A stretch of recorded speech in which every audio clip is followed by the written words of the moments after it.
kinakaharap ng isang mag-aaral matapos siyang mahuli sa paggamit ng pananaliksik ng iba ng walang tamang pagkilala. Ang insidenteng ito ay muling nagpapaalala sa publiko sa kahalagahan ng academic integrity. Narito ang buong ulat. Ito panahon lang sa Maboro National High School kung saan isang estudyante na paggamit na ibang pananaliksik na walang tamang citation. Ayon sa mga opisyal na paralan, ito ay isang malinaw na kaso ng plagiarism. Ating pakinggan ang isang pahayag ng estudyante sa Bilang isang mananaliksik, alam ko kung gaano kahirap gumawa ng sariling pananaliksik. Kaya, hindi talaga patas kung may ibang kukuha ng trabaho ng iba na walang tamang pagkakilala. Dapat seryosohin ito ngayon ng mga estudyante. Inamin niyo ba yung pagkakamali nun?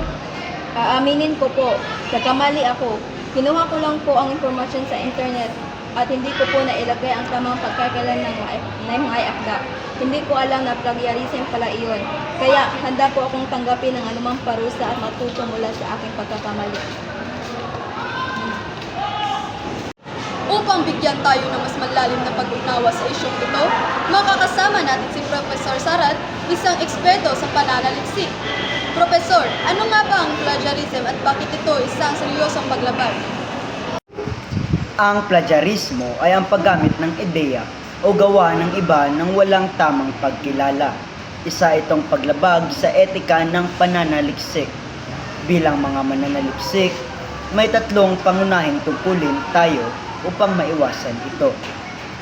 Unang tungkulin ay maging matyaga, maparaan, maingat, analytical at kritikal sa pangangalap ng datos.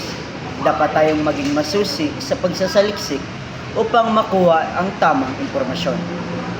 Pangalawa ay magbigay ng pagkilala sa pinagkukunan ng ating impormasyon.